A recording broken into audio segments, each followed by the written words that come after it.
Real-Time Sovryn is go. Woo, the man of tomorrow, Savzu, the rated R radio star, Dr. Brian Sovryn, here for doing something. this this was planned, but it wasn't exactly planned.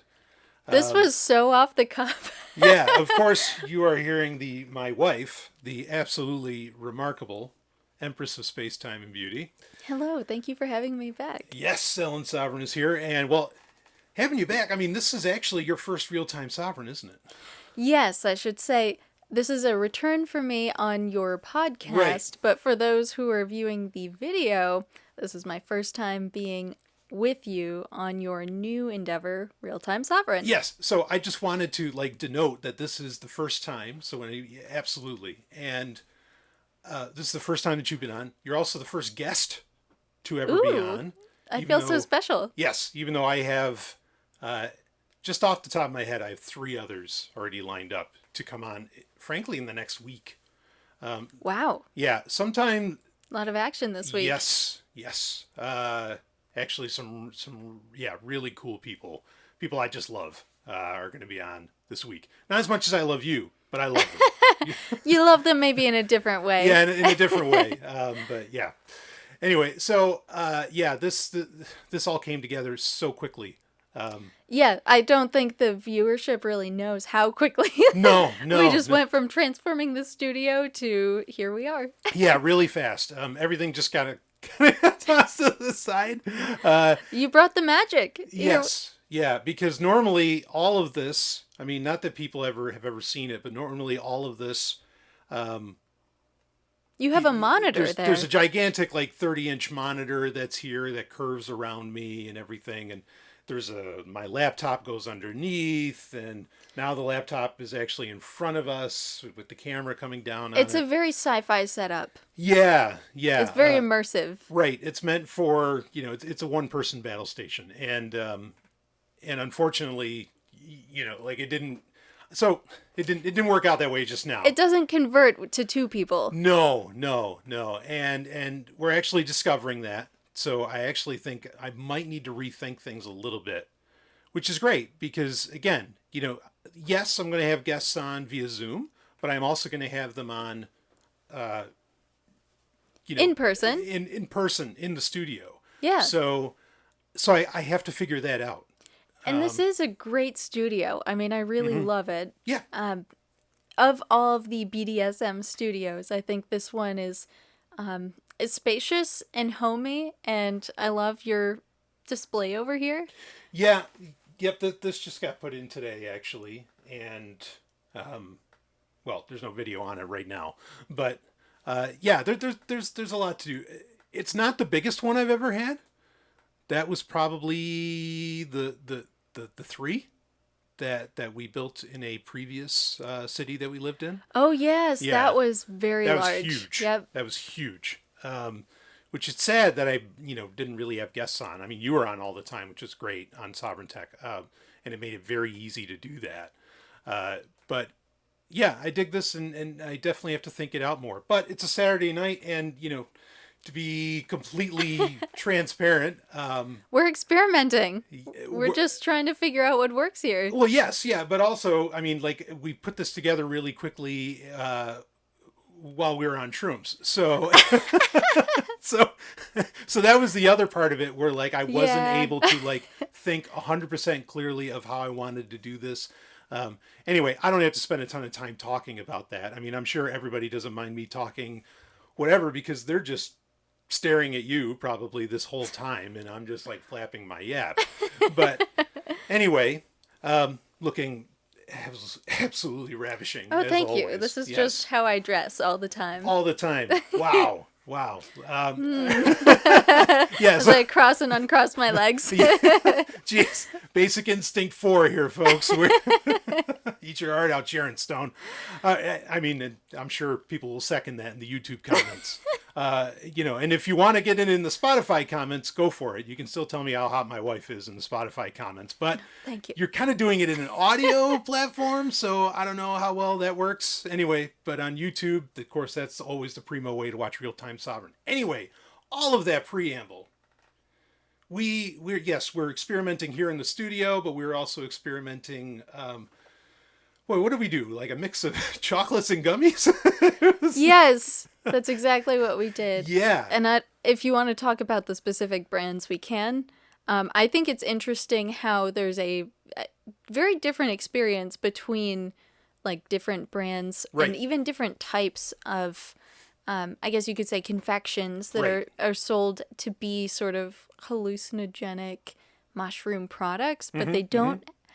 Specifically, they don't have psilocybin in it, and they cannot market themselves as having psilocybin. Right. Yeah.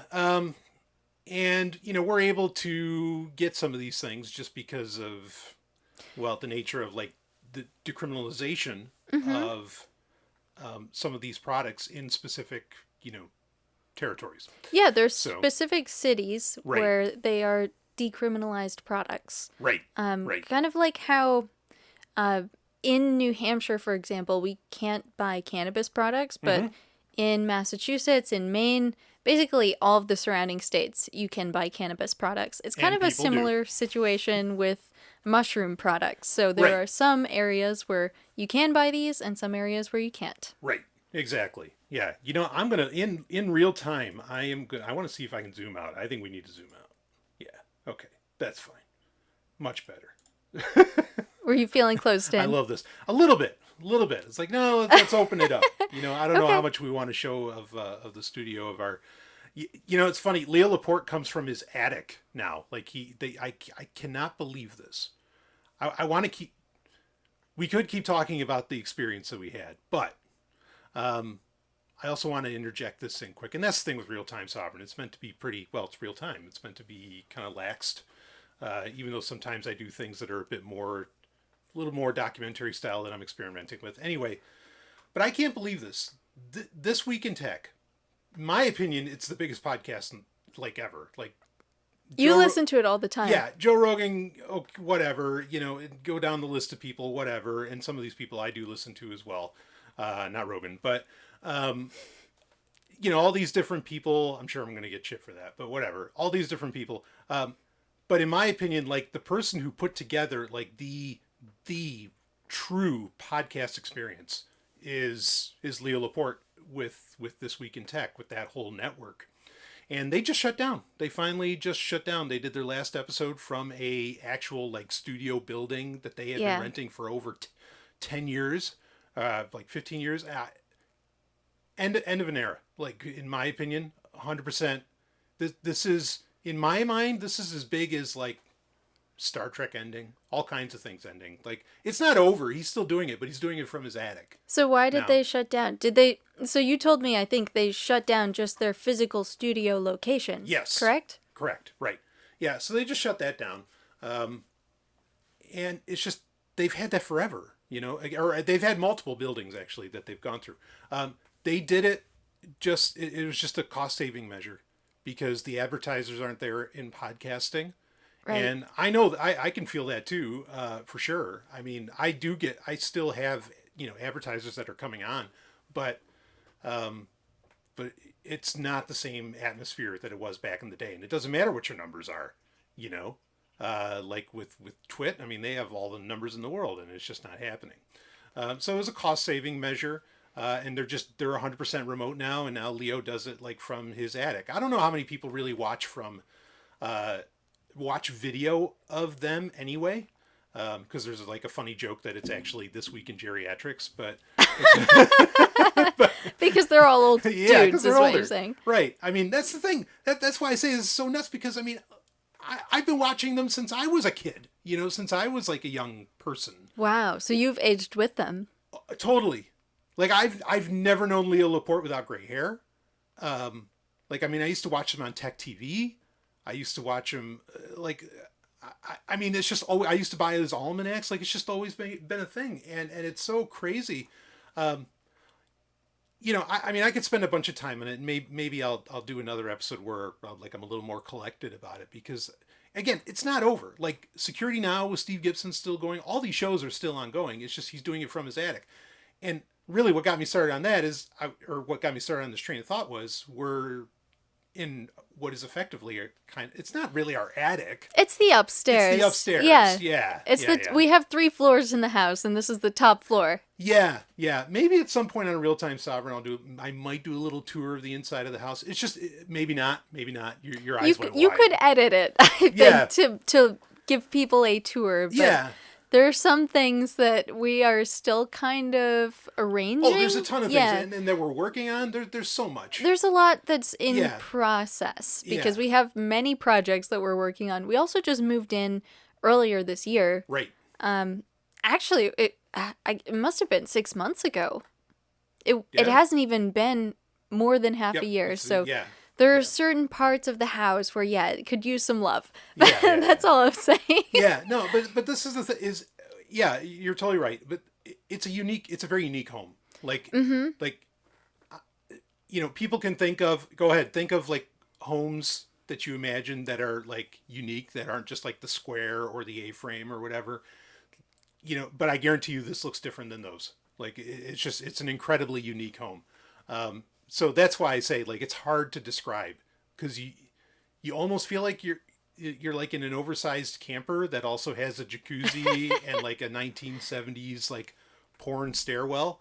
But we have a spiral staircase going through the house. It's kind of an A-frame goes through the whole house. Cabin. Yeah, it's sort of a cabin. Right. You can see behind Brian some of the wood paneling. Right. Which is actually beautiful, and I really gorgeous. like it. All natural. Yeah. We have skylights. Yep. Yeah. It's just a very cool house. Yes, but it's hard to describe. Like anytime someone comes over, like whoa, like it's so weird. Mm-hmm. Anyway, but now like to my mind, when the biggest podcast, in my opinion, at least from a production standpoint, like nobody else is matching what Leo was doing. When they've basically gone into their house, like now. There is no shame.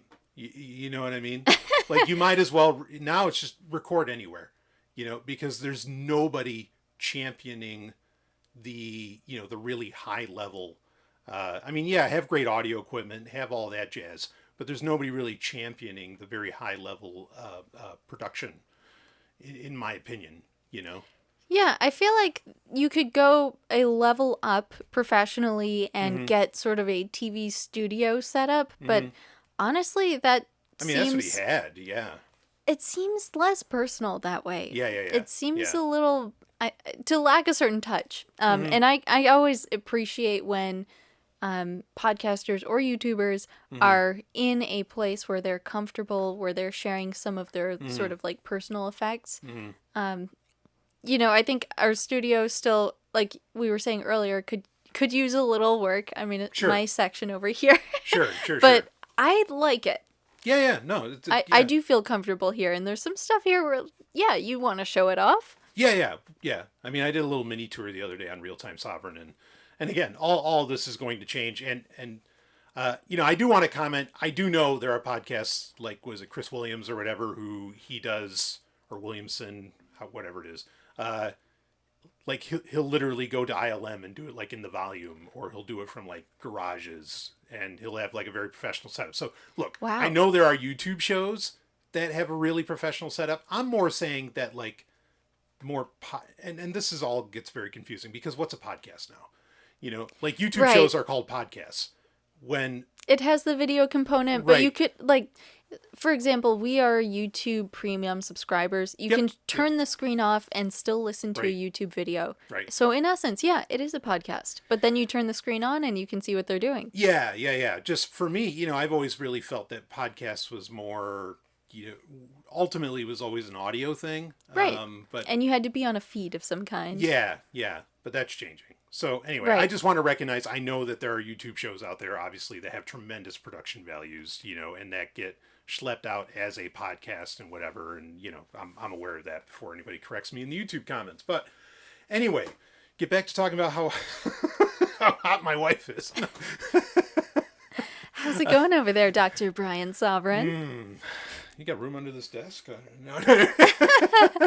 You want to play a little footsie? Yeah. Wow, it's funny too. The desk looks so short now because I have a riser that normally like the big monitor's on and everything, and it doesn't feel so short, but now it feels very short. Also, I'm very tall, so there's that. But anyway. You are a very tall person. Yeah. So the other point I was going to get to, part of the reason this all got, had to get thrown together so quickly and kind of jankily. I mean, if people knew like what even this camera was standing on, it is freestanding, but if they only knew, fundraiser.sovryntech.com, folks, because we need more cameras. Like initially there was supposed to be like 2 or 3 more cameras. I just haven't been able to, really to afford that situation at the moment. So if you want to help out with that, fundraiser.sovryntech.com, of course. And, it's afforded a lot of equipment thus far, and it'll afford even more, and really excited about that. Yeah, it is really exciting to think of all the things you could do with this studio if you had the equipment that you want to get. Yes. Yeah. Yeah. So a lot to do on that. We also got to get the internet situation figured out. I've already talked about that on the show, I think. Or maybe it was on a Patreon content that I talked about that. But we might end up having to get Starlink. I know that's going to like freak people out. It's going to freak me out. I'm not going to lie. Yeah. Like, look, I don't, my feelings on Elon Musk are... Hell no. Yeah, right. I mean, they are widely stated and have been way before everybody else jumped on that train. Like I was talking shit about that guy back in 2014, 2015. Actually, one of the first appearances of you on Sovryn Tech was about ripping on electric cars. Yep. And Tesla specifically. Yeah, Tesla specifically. Right. That's the thing. And I want to be, this is an interesting subject, maybe a little subject to get into. We're just kind of flowing here. Okay. But you were on, I mean, back then I was ripping on Elon Musk. And when was that? Was that 2014 when you were first on? 2015? Oh my goodness. Something like that? It's somewhere around there. Yeah. So it's a anyway. long time ago. Right. So way before everybody 2014 probably. Yeah, I think it was 2014. So way before the world soured on this guy. Like I was ripping him in shreds. Okay. Yeah. And the whole concept of electric vehicles. Right. But as we are out in the middle of nowhere, and people can see in other Real-Time Sovryns where I've actually walked through some of the woods nearby, Starlink might be the option that we have to go with. Like, it's just the only way to have like decent freaking internet. Because right now we're using like a mobile solution that is not a solution at all, and everything's very slow, and you have limited data, and it just doesn't work out well for the level of, like, a lot of people are like, the video quality, we were expecting like 1080p. And I'm like, no, I can't do 1080p right now. Like it'd take me 2 days to upload the damn thing. I have to do it in 480p. Anyway, enough of that complaining. Not right now. Not right now. But soon. But yeah, when will then be now? Soon. Okay. So, but no, I want to take a moment. Let's talk about something, on kind of on the interesting side. Okay. Yeah, because nothing we've talked about so far is really on the interesting side. Yeah, it's all been nonsense. No. So electric cars, okay? I mean, let me ask you this, off the cuff, your opinion, okay? And you're a scientist and engineer, all this stuff. Not that this may necessarily apply, but I mean, do you think these are here to stay? Like, do you think, are they here to stay, and are they going to become the dominant mode of transportation? Oh my goodness. I don't think there's enough rare earth minerals in the world to support as many people that desire an electric vehicle. To have all of those electric vehicles made. Not to mention the geopolitical situation in the region of the world where the majority of that is mined, refined, processed into batteries. Right. Like if China, for example, were to, do certain things to make tensions rise with the U.S., like we would not have access to those rare earth minerals, or at least it would be very challenging and much more expensive. And that would also bring in a very real chip shortage as well. Yeah. Again. So continue, yes. So the other aspect to that is, can the electric grid support that many electric vehicles? Sure. And I know at the place where I work currently, we do have some electric vehicle chargers. So people drive their car to work and they charge basically for free. So now they've started implementing a rule. And I just use air quotes because if you're on YouTube, you'd see it. Go ahead. They say don't charge your car any longer than 3 hours. You've got to move your car after 3 hours. Wow. But yeah. Who's out there enforcing it? Yeah, right.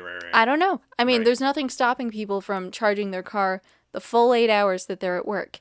So they're basically getting free gas while they're there. But imagine if everyone tried to do it. I mean, electric bills would rise. Yeah. And right now, like with the electric distribution in the United States, how are we powering all of these devices? Mainly coal. There's some nuclear, some Yep. solar, some wind power. So we have a few alternatives Sure. for generating electricity. Sure. But still, we have to recognize the majority of our energy is still being supplied from coal and petroleum products. Right. I think if people really wanted a world where we have electric vehicles as the primary mode of transportation, then we should be generating our electricity with something that's more readily available, more sustainable, and produces far less negative byproducts, which in my mind, I think nuclear fits that very well.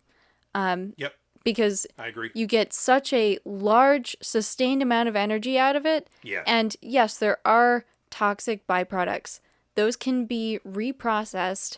A lot of the new technology with nuclear plants, they're able to basically recycle a lot of those toxic byproducts. Yeah, it can burn up its own waste. Pretty much. Yeah. Yeah, exactly. The rest of it, maybe that's going to get buried somewhere in the earth, and that's where it belongs, deep underground. That's where most of the uranium was before Right. we dug it up. So if we're just going to bury it back underground, as long as it's not being messed with, I think it's fine. The other option would be to shoot it into space, but that's pretty expensive. And risky, because you got to get it up to space first. Yeah, exactly. And if yeah. it explodes in the atmosphere, you could poison everyone forever. So, Right. no pressure. Yeah, so... okay. Oil's a finite resource, right? It is a finite Or resource. petroleum, is a finite Yep. resource. This is... there is a time where, okay, that doesn't exist anymore. And can we also mention, at the same time, while it's finite, it also is causing a lot of harmful things on the planet, like warming, the excess amounts of greenhouse gases, not to mention all of the...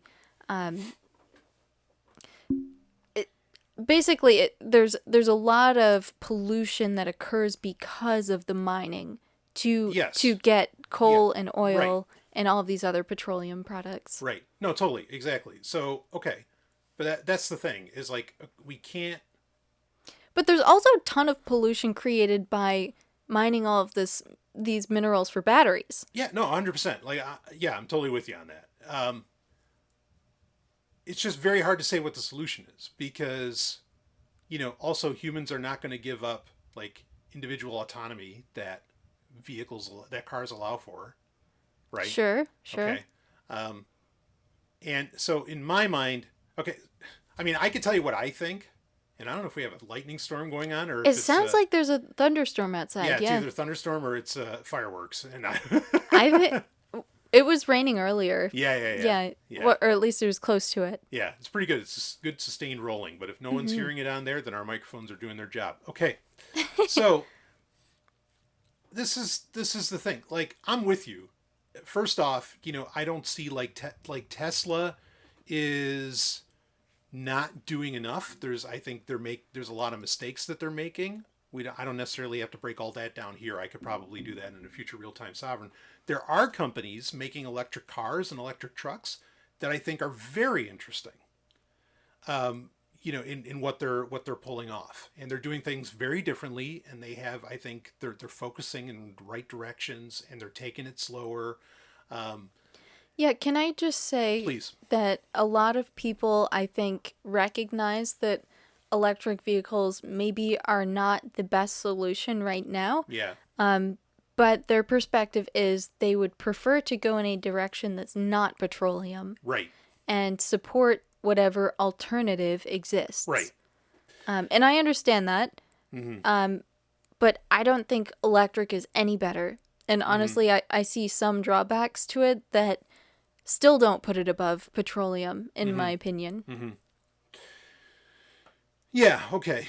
So, again, like, it comes down to what is the actual solution, and like how does this really get solved? I mean, you want to know what the actual solution is? I'm pretty sure I know Let's what you're going to say. go back to living on communal farms. Let's not drive anywhere. Go to the kibbutz and let's, And if we want to travel long distances, how about we use our united force to build like a Mag-lev that can take us between major cities? Sure. Yeah. Right. And when you get into, say, some of these areas, like they're walkable or bicycles or whatever. Yeah. Or public transportation even. Yeah. I mean, much less pollutive. Yes. Than individual vehicles. Yes. Oh boy. Yeah.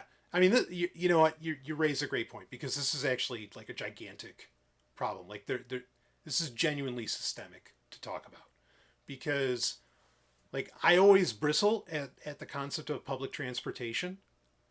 At least in the United States, first off, I don't like cities. I know you don't either. Okay? No, but I think the U.S. didn't build their infrastructure correctly to begin with. Go ahead.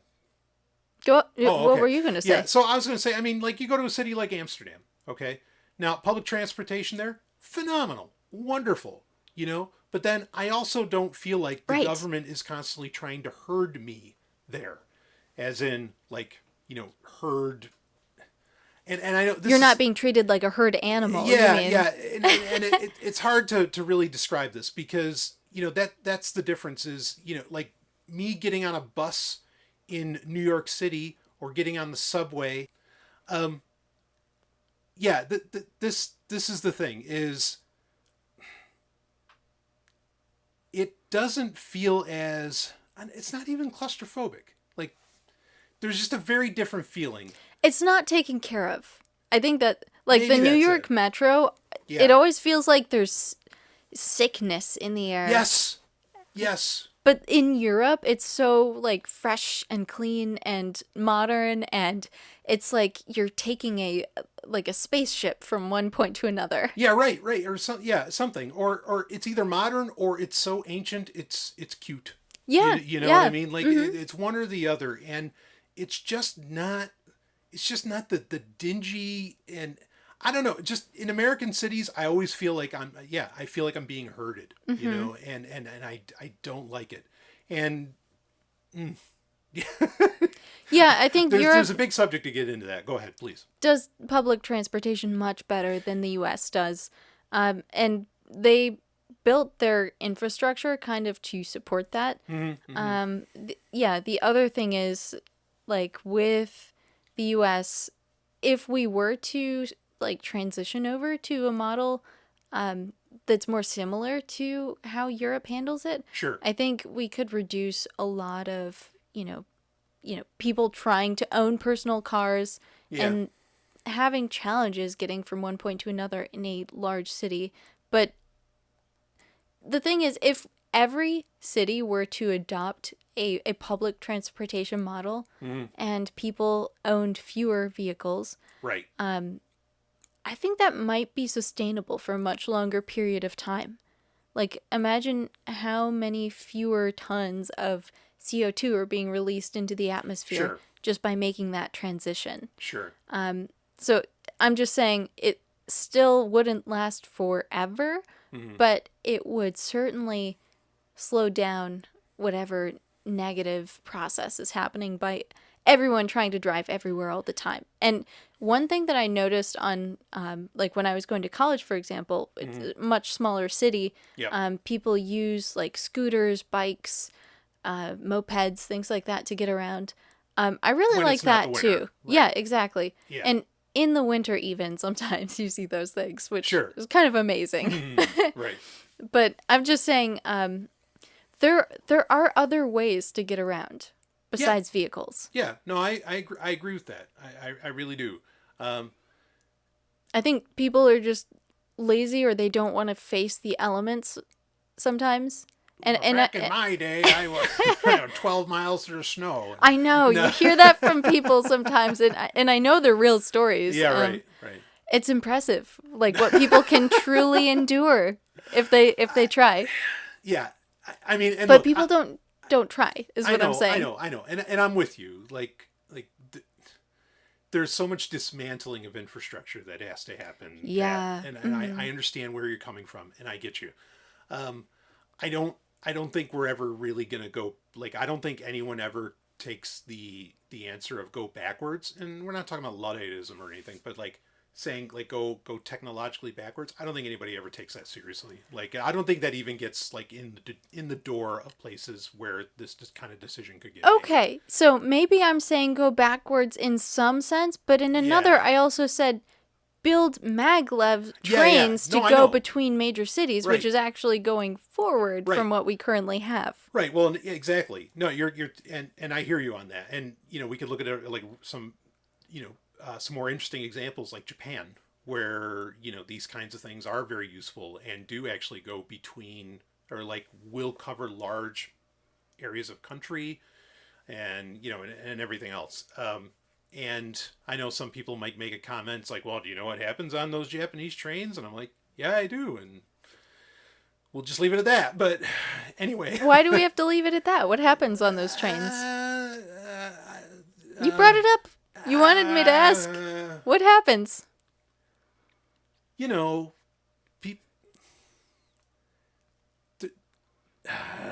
jeez. You don't like being put on the spot. I haven't taken you on a Japanese train yet. Well, we haven't even been to Japan yet. That's true. You have not been. Yeah, you haven't been there yet. So, it happens that all right. Women being, I'll just say it. Women being like assaulted on trains is incredibly is something that happens there. And when I mean sexually. So why do they willingly get on the trains then? No, well, oh man, this is watch my YouTube channel get canceled like right at the get-go. You're bringing up something that's like very foreign and interesting. We don't have to focus on it, but no, I just want you made a comment, and I'm not even sure what the insinuation was. Yeah. I mean, just it's a different culture. Like it's just a different culture, and there are some things that are I'm not saying that they are seen as okay. I'm saying that that the reactions to them are very different than they would be here. It's, oh, this is so tough. Are you like setting the scene for like, I don't even want to say it. Don't say the R word. Yeah. No, it was the B word. The B word? Yeah, like bukkake. Oh, that. No. Well, sure. I'm sure that occurs. I mean, this, like, look, it's, because I'm sure there are going to be people who respond and say, it's like, oh, that's like a, what's the word I'm looking for? Like, no, that doesn't really happen. That's just like that's like a racial slur of some kind or something along these lines. And it's like, no, this is so rampant in Japanese porn. And I don't just mean hentai. I mean Japanese porn. This is so rampant. And it's because it's something that happens and it's common. Okay? I don't want to use the words common because I don't know the percentages now. Maybe things have completely changed. I know there's a lot of aspects of Japanese culture that have changed, in the past 10, 15 years, in the sense that, like, like Japanese teenagers aren't interested in having children in record numbers, for the first time. So, yeah, it's there though. This on public transportation in Japan. I just know somebody was going to bring it up if I didn't like say something about it. But again, like it's a different culture. I'm not excusing anything. I'm just saying that the response to what happens is very different there, because they are at times culturally, because I don't want to like talk about individuals and people's, culturally it can be a very polite species. I'll put it that way. And I know I'm gonna get in so much trouble for this. But whatever, I dug my own grave. I think Japanese are known for being polite. Yes. I think that's safe to say. Yeah. I don't like speaking about people like in such broad terms, unless I'm making fun of Americans, then I like speaking in broad terms. But otherwise. No, that's totally fair. Like, I've been reading the Asia Saga recently. Aha, James Clavell. Yes, yeah. And I've really been enjoying it. Mm-hmm. But, Japanese characters and even Japan itself are featured in most of his stories. Mm-hmm. And yes, they are very polite, very respectful. Right. Every time he brings it up in the story. So I'm just trying to envision like how that would fit into the train scenario that you're talking about. Yeah. Yeah. Gotcha. Okay. Well, the trains that we have here in the US probably would face, similar challenges culturally. Well, I'm saying if on an Amtrak, if like somebody was sexually assaulting a woman, I don't think today anybody's gonna put up with that. Like that. Somebody's gonna step in. Somebody's gonna stop it. That guy or whoever it is, is gonna get a Red Cross. It's gonna stop. It's not gonna be. We're not in a culture where what actually happens. Where instead what happens is more people join in, and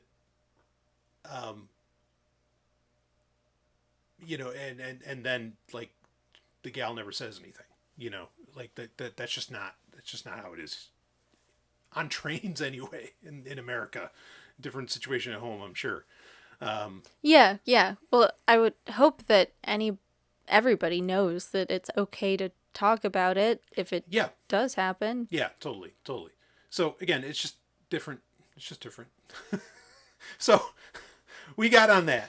Some strange pressures over there. But we're talking about Mag-lev trains, and somehow we ended up talking about Japanese culture. This turned into,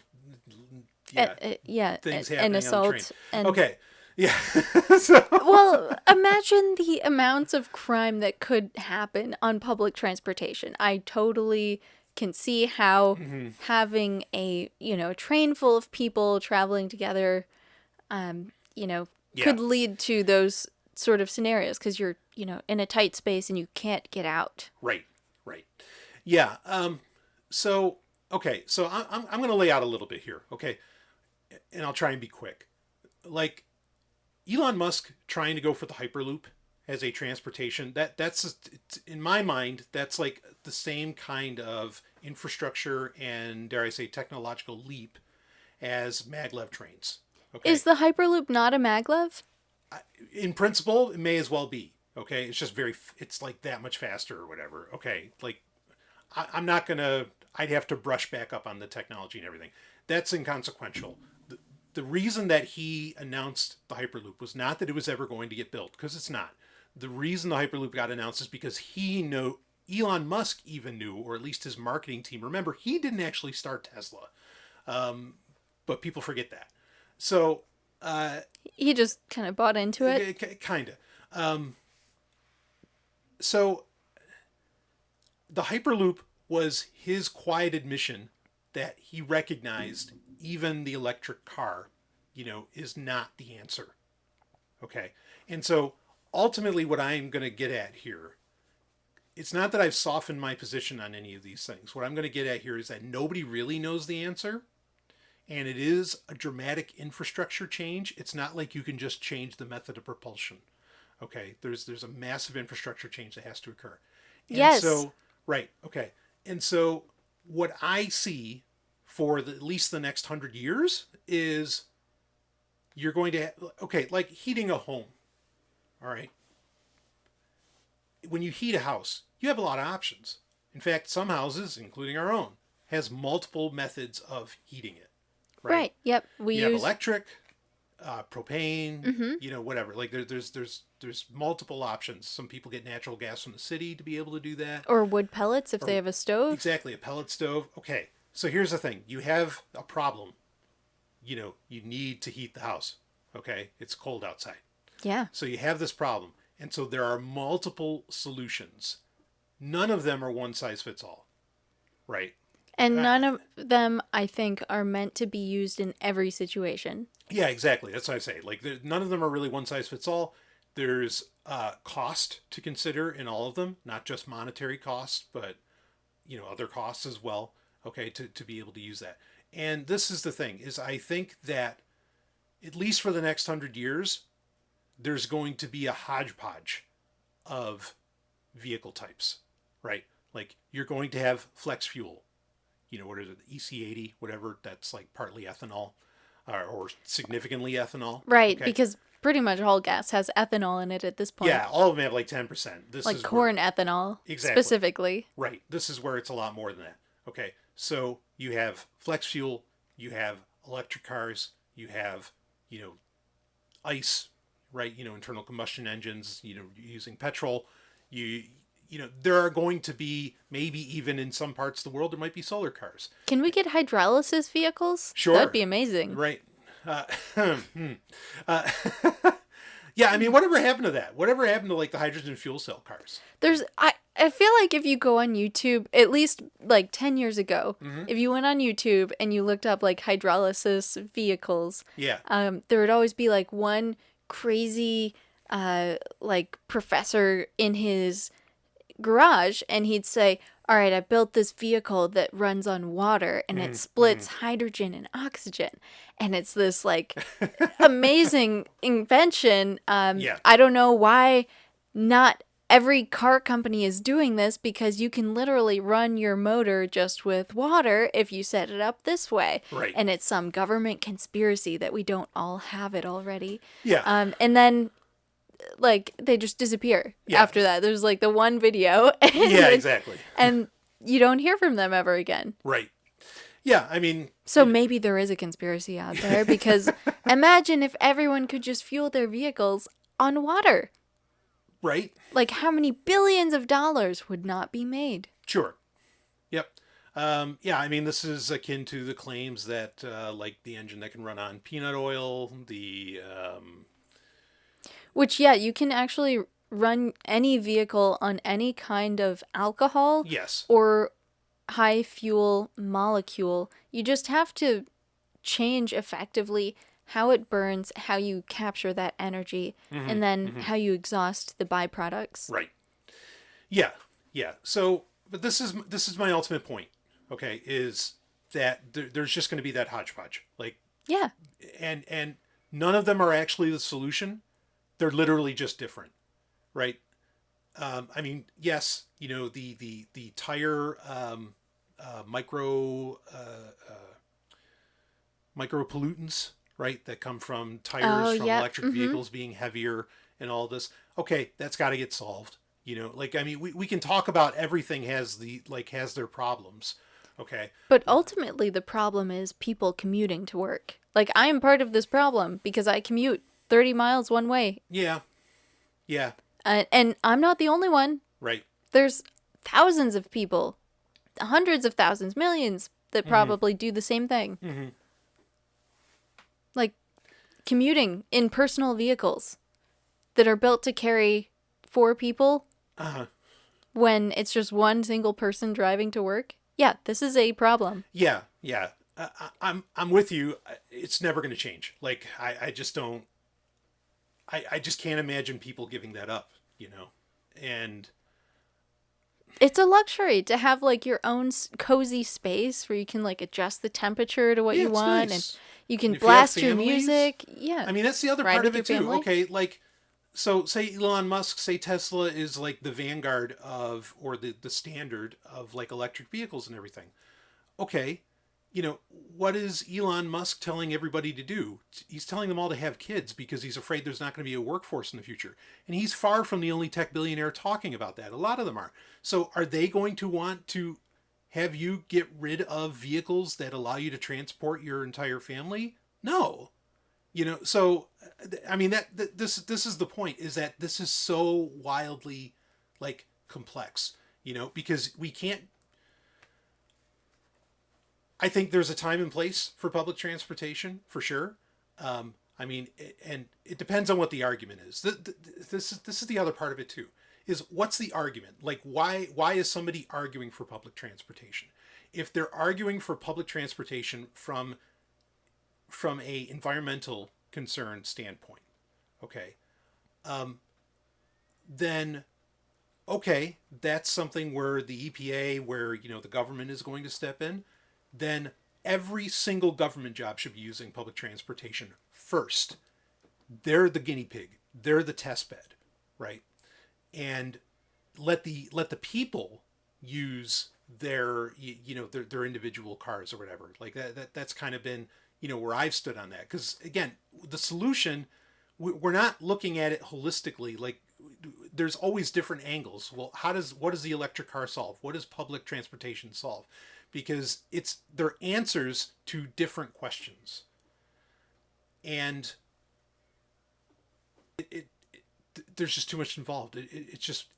It's way too complex to get at it, because like, public transportation can ultimately like only solve so much, and then also that interferes with, what if you're a family of, like, again, of whatever, 6-7 children. How many children has Elon Musk had? And at this point, I don't know. They all have numbers, so I guess it should be easy to. No, I don't know that that's true. You're talking about the world growing in a direction that I'm not really a fan of. Yeah, and sure. I hear what you're saying. I think, yeah, there's got to be some breakthrough in technology with personal transportation. Mm-hmm. That's major, as in like Mm-hmm. suddenly we have flying vehicles.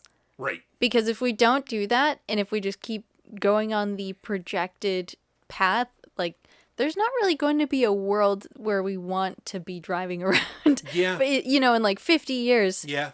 80 years, Yeah. it's going to look much more dire, I think. Right. Yeah. So. Yeah, I mean, that's it. It's just like people don't get it. Like, what are they're starting off with, okay, we have a. I feel like so many of them are starting off with the environmental problem, okay, or that we're going to run out of petrol, right? Peak oil and all this stuff. And okay, I understand like where those are coming from, but like, you're not taking any real time addressing why do people want vehicles in the first place. And the answers to that are fucking myriad. Like, there's not one answer. It's not because I want to move my family around. I want to be able to go to Taco Bell at 2 p.m. or 2 a.m.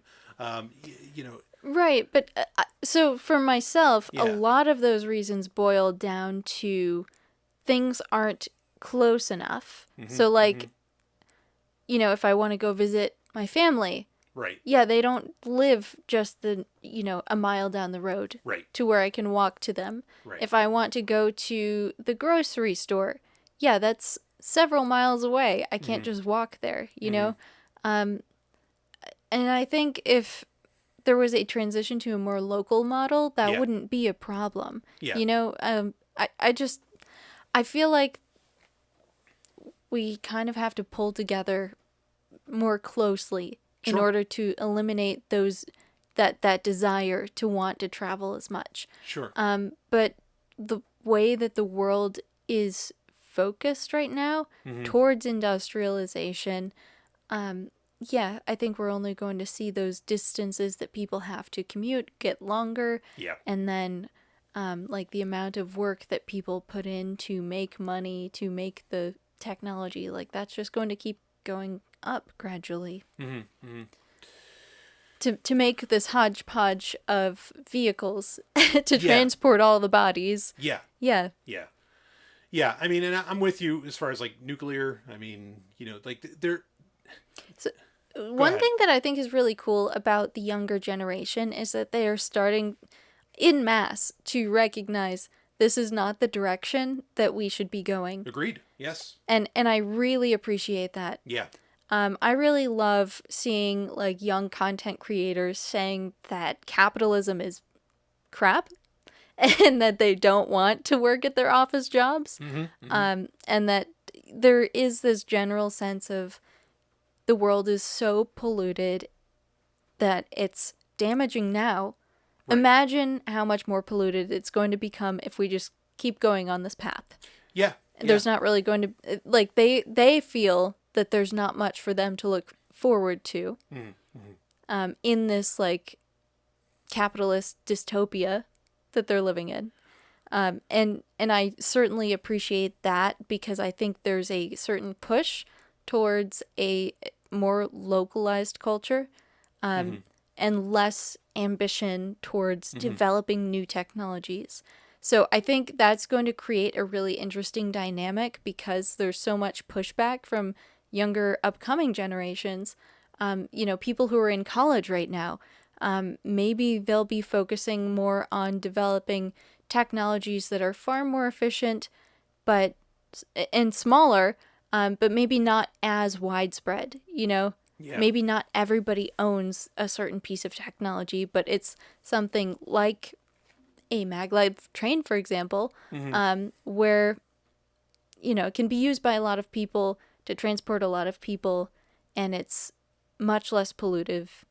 So, I've just seen this sort of movement lately in general to make packaging less pollutive, where it can be recycled, or it's compostable, or like laundry detergent is coming in boxes in dried sheets, so it's not a big plastic jug. Right. So like a reduction in plastic overall, which reduces petroleum products.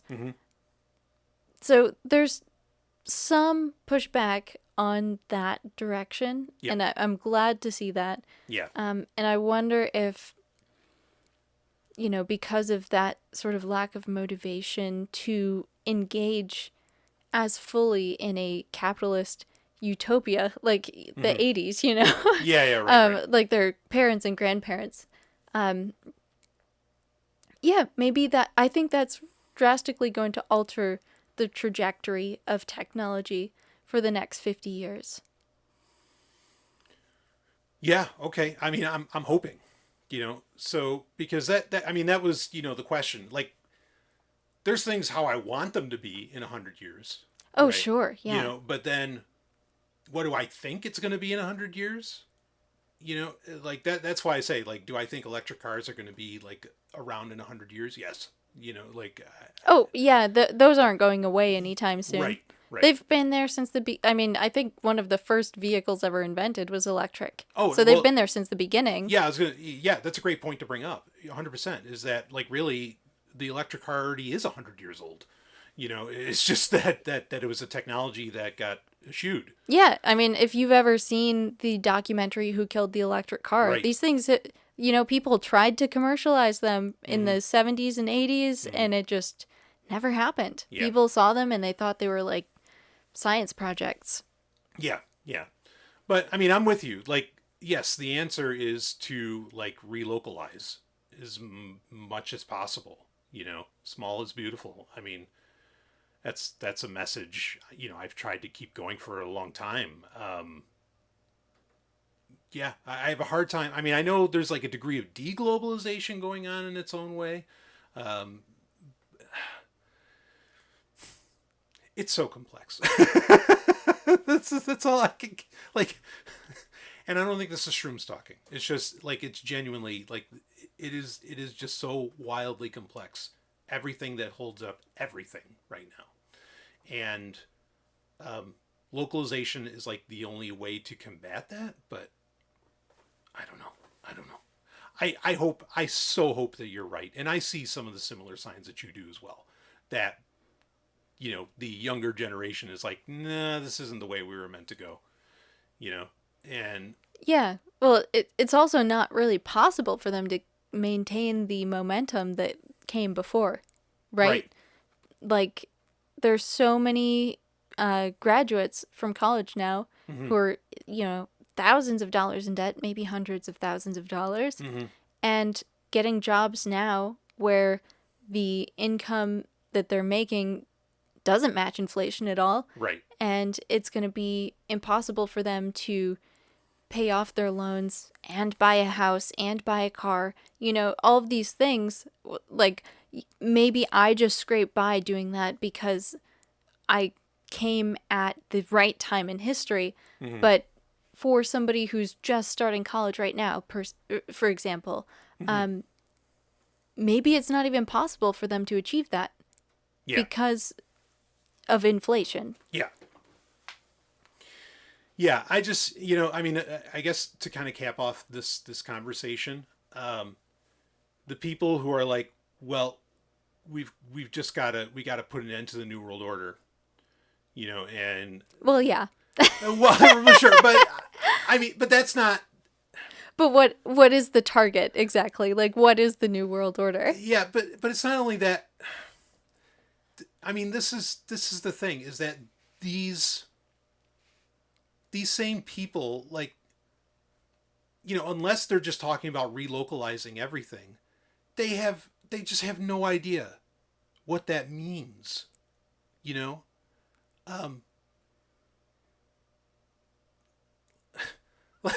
like I don't think that, again, as I've said many times, there's not like a singular, evil governing body that runs the whole world. Like, it's just not true. But what is true is I think that there are a lot of groups, and they're not even necessarily government, or at least they're not politicians per se, okay, who have really, since World War II, I think they have an understanding between each other. That they have a system of trade, they have an infrastructure. It's like in Brazil, it's the air conditioning, right? Like sure. They're the air conditioning. And, they have to manipulate things to where that does not get messed with. And I think it's incredibly fragile, and it's not just fragile, but it's ridiculously complex.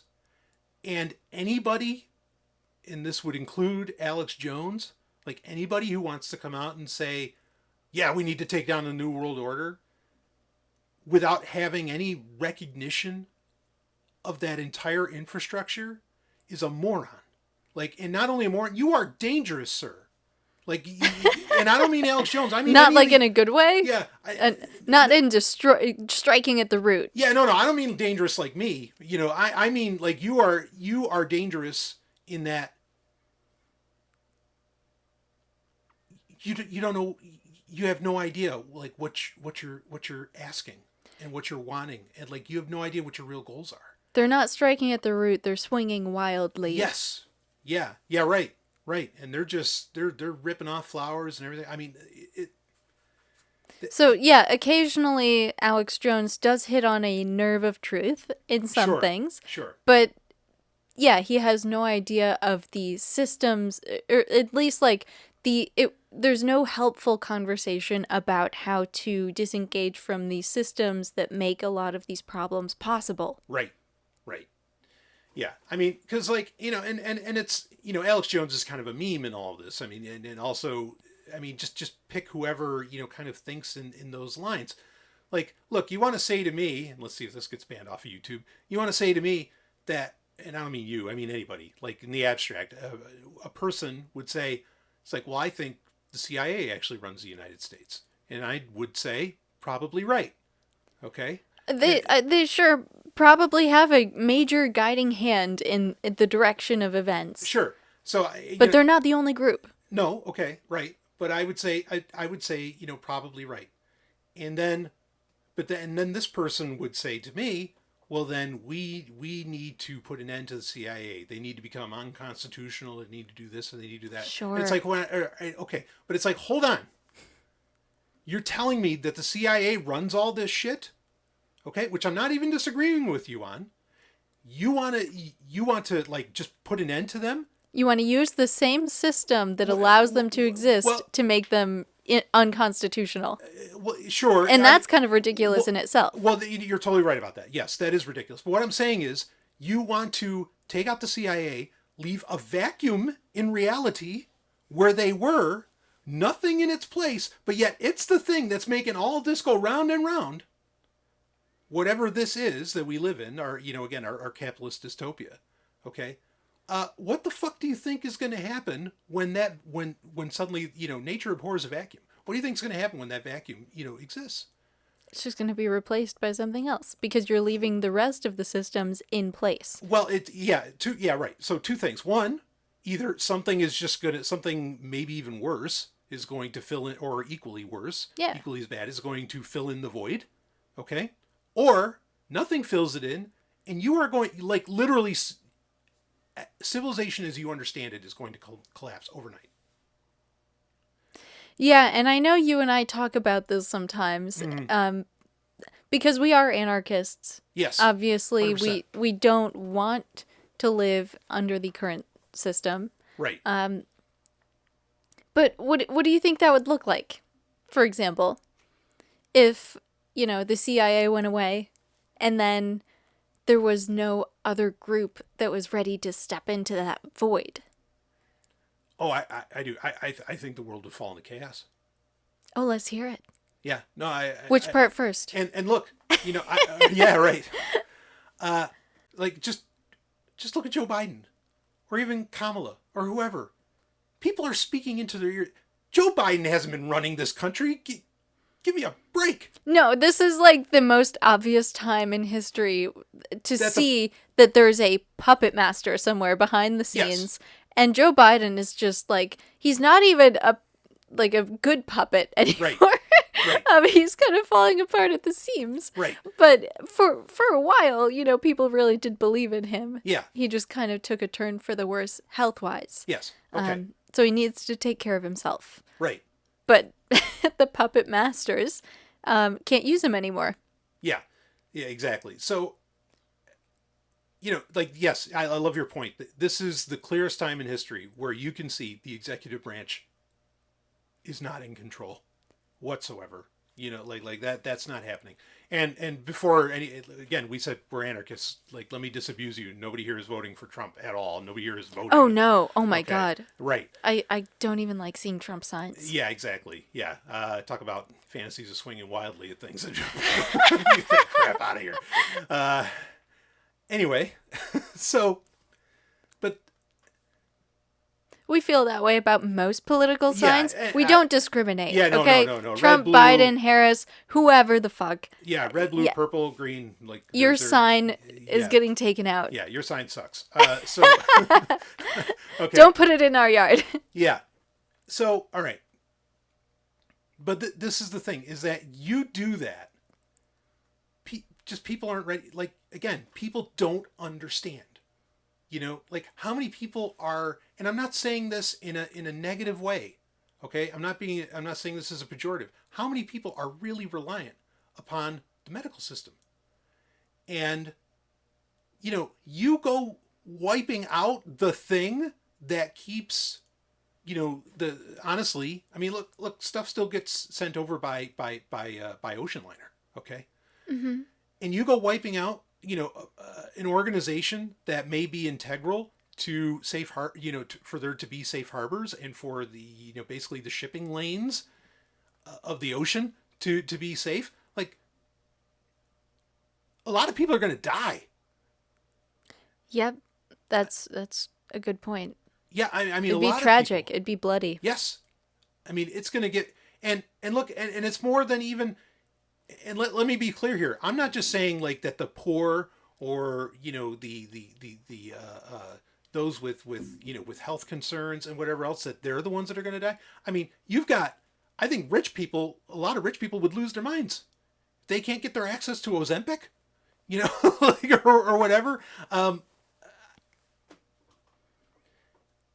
This is what I'm getting at, is you have these people saying, oh yeah, put an end to all this stuff. Put an end to the CIA. Put an end to blah, blah, blah. We need, you know, again, you're creating vacuums when you say that. Okay. And if you have no response to what fills in those vacuums, and again, that response has to come with an understanding by that individual who's driving a goddamn truck with, I don't know, a do not or don't tread on me dumbass flag on the back. The Punisher. Something. Yeah, or the Punisher. Give me a goddamn break. Okay. I see that sticker so much on trucks. Oh, it drives me nuts. Frank Castle was such a great comic book character, and all you muttbrons ruined it. Anyway, so I mean, because, you know, like, I see that shit and I want to be like, oh yeah, let's talk comic books, because I can talk. I mean, I bleed comic book ink, baby. Like, let's talk comic books. And no. Somehow now the Punisher is associated with supporting the police. Right. But like in a militant way. Right. Right. And it looks like, I think they're trying to like bring in the Predator as well. Like, yeah. And I'm like, no, you don't get the Predator, baby. No, you don't. No. Fuck Stay you. away from that one. Yeah, no, you don't get to co-opt that shit. That shit's too good. Anyway, okay, so, where was I? Okay, so yeah, so these idiots, all right, they need to have a holistic understanding of the complexity of everything. I mean, they, at the very, you know, libertarians, which we come out of some libertarian leanings, we come out of them, okay? Not saying it's where we are, but we've come out of those, okay?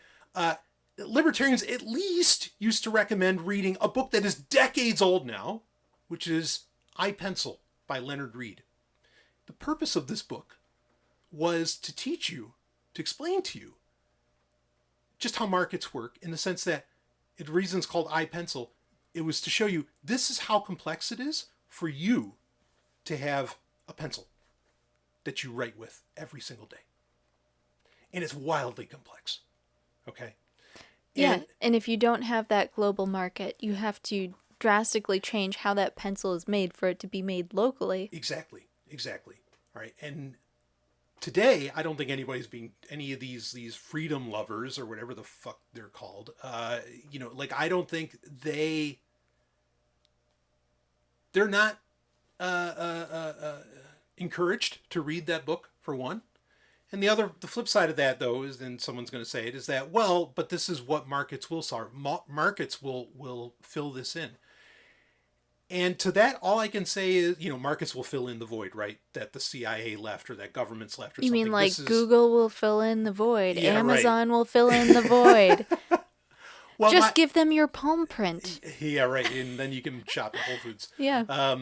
You know, no mark of the beast there, folks. Anyway, so, you know, when you say to me that, or when someone says to me, it's like, well, markets will fill that in. Okay, maybe. Like, we're talking about, if they survive. Yeah, exactly. Because that's the thing. Even if that happened overnight, no, the market will not just instantly come in and fix that. Not instantly. It's going to take time. And like I just said, you create a vacuum like that, a lot of people are going to die. Fast. Yeah. Okay. And, oh, will the market solve it after all those people die? Okay, maybe.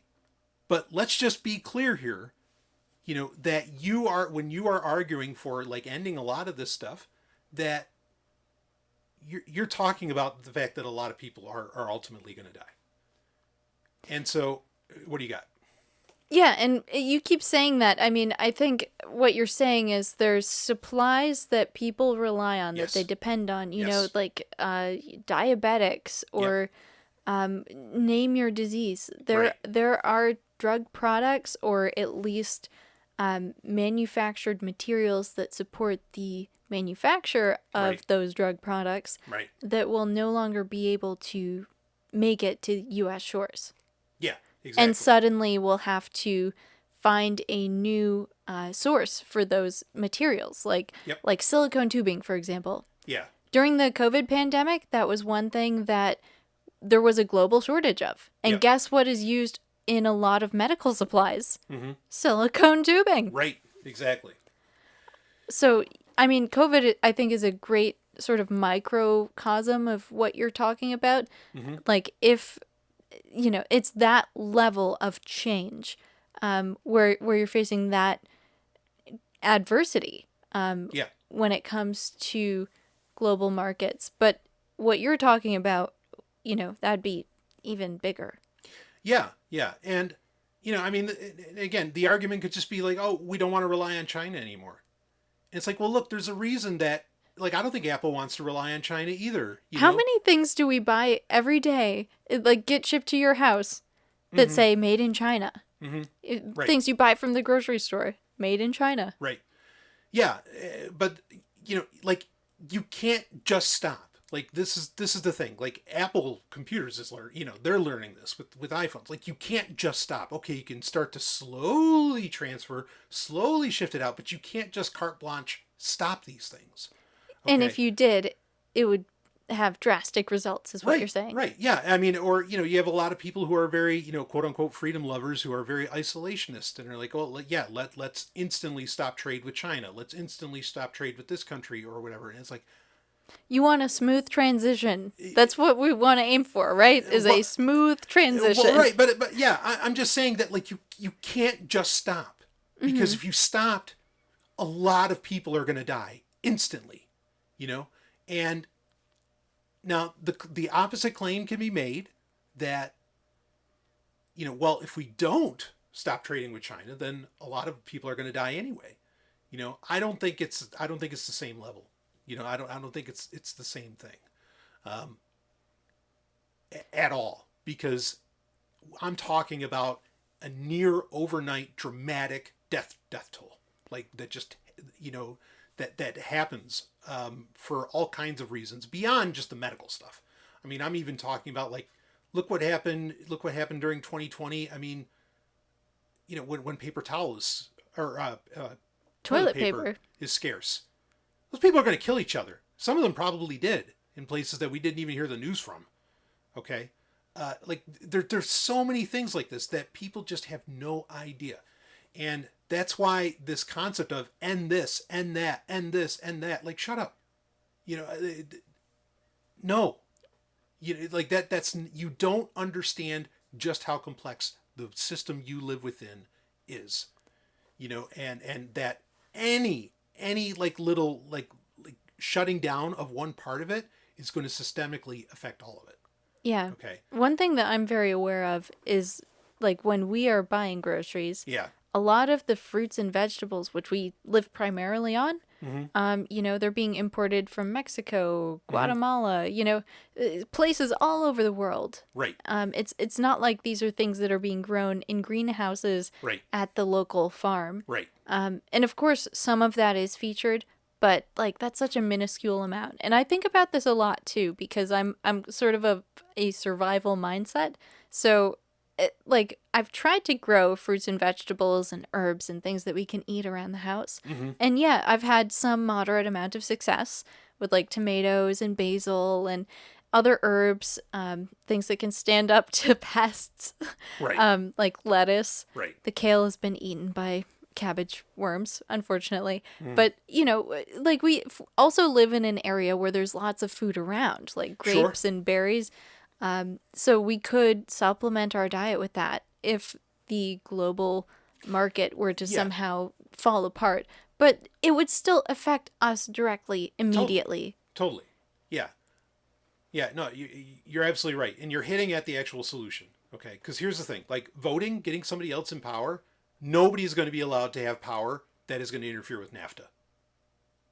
The North American Free Trade Agreement. Like you're just not allowed. Like, it's not going to happen, because, again, that would be systemically, like, disrupting, or that would be disrupting the entire system.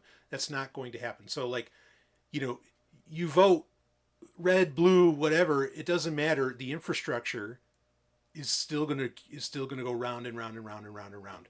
And that's not markets. Like, I know that libertarians love to say, it's like, oh, well, that's just the markets at work and all this stuff. It's like, no, it's not the fucking markets at work. Because, this brings me to another point, but I want to get to the actual solution. Okay, but I think that this is a very, and I know this is the longest. I'm pretty sure this is the longest Real-Time Sovryn ever. So, it always is when I'm on. yes, for good reason, because you're a genius. You're brilliant. Thank you, love. I think you are too. Thank you. So there is a business owner who very famously said this, and this is real. Okay, he very famously said. He said, "I'm not." He's like, I'm not scared of the government. I'm scared of Google.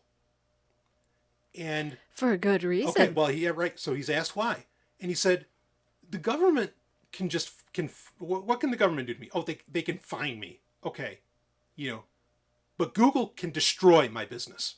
Like he said, yeah, the government could fine my business anytime. He said, but no, Google can destroy my business. Why? Because if he doesn't show up on, within, above the fold, if he doesn't show up within like the first 10 links or whatever on a local search or on a broader search or whatever, like you're done.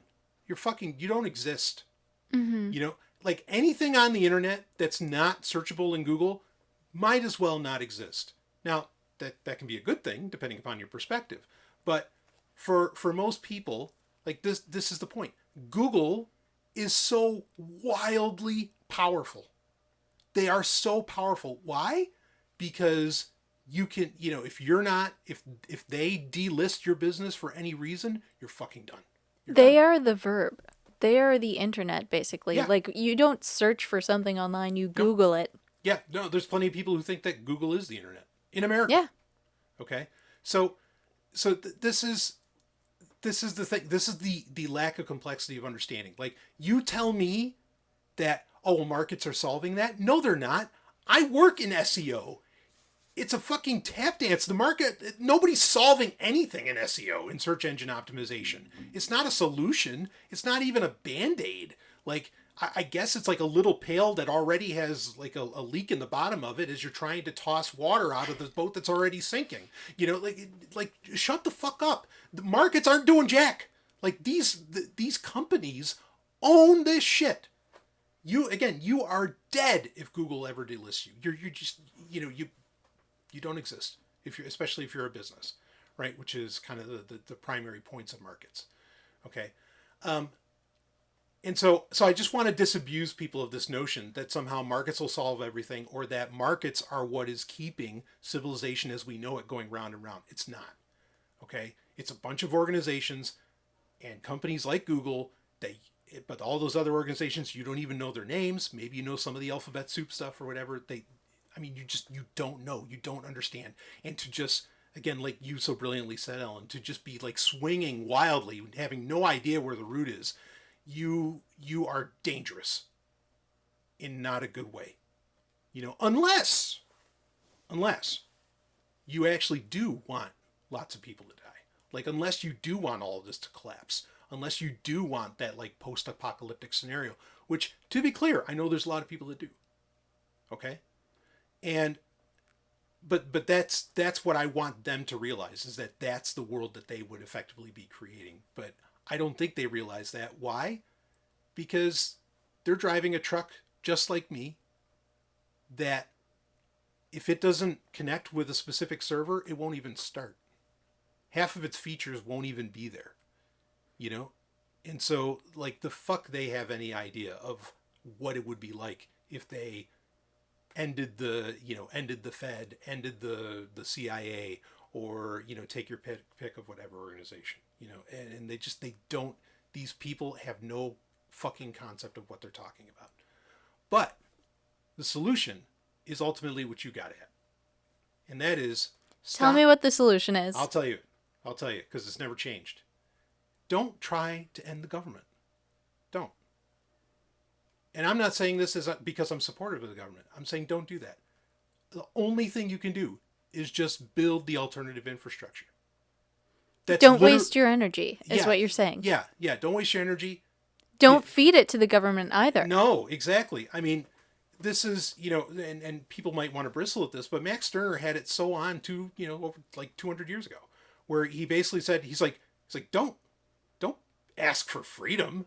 Don't go seeking freedom. He said, seek might. and then you'll find your liberty. And his point in that was, like, become more capable or become harder to kill. And that is what actually gives you freedom. And this sounds so much like something that Frank Herbert wrote about in the Dune series. Yep. Through, what did he say? Through discipline, find freedom? So let's see. Seek freedom and become a slave to your desires. Seek discipline and you'll find your true liberty. Yes. Yeah. And he's spot on with that. And I never understood that until I took mushrooms, actually. I never really grokked that statement because I was like seek discipline. I'm like, no, I want chaos. But then, of course, we understand Frank Herbert was all about chaos as well. But anyway. But the discipline he's talking about, it's an action. It's a way of being. It's a practice. Yes. It's not necessarily like, oh, everybody has to be disciplined. It's more like discipline yourself, challenge yourself, seek your personal power, if you will, in something, that is a practice that you can get very good at. Yeah, that's just replace discipline with ability. Replace might with ability. And that's all that's being talked about there. Okay. And it's not like might is right and blah blah blah. I mean, get the Nazi shit out of your head, because that's not what it's talking about. It's telling you, okay, that you can't go asking and begging for this shit. Like, you just have to be it. You just take it. Take him and grab him like this. Thanks, Grace Jones. So that's it. Like, you cannot spend like the idea of saying, I support shutting down the CIA. I support shutting down all this stuff. It's fruitless, and not only is it fruitless, it's down like you are sentencing people to death in a very real way, in my opinion, when you start to interfere with all of this, with the broader infrastructure that exists, but when you just build the alternative infrastructure, and that comes down to start like health, health is a huge deal, especially right now. Healthcare, number one. Got it. Okay. Well, all health starts for the human being with diet, not even exercise, not even movement. It all starts with diet. Oh, well, I would say they're fairly intertwined. They're intertwined. Yes. But I'm just saying it starts with diet. Okay. And so, figure out ways to control your food, figure out ways,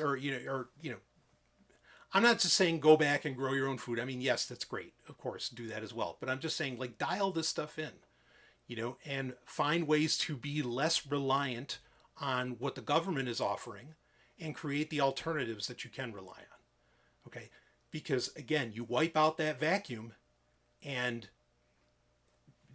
you're just going to wipe out so much. I think people are going to listen back to this whole thing and think, like, is Brian arguing for government? Is he like saying, no, this stuff needs to exist? No, not at all.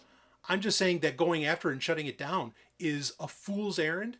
Not only that, like you said, it's swinging wildly, and you have no idea what you're hitting and what you're killing. And honestly, if you're facing the government and you're challenging it, it's giving them sort of their justification to exist.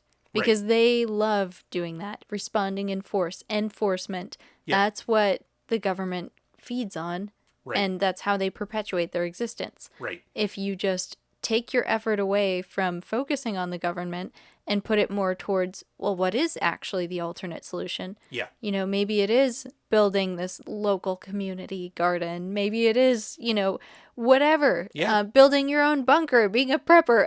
Who cares? You can do whatever you want. But if it's the alternate solution that you want to see in the future, start building it.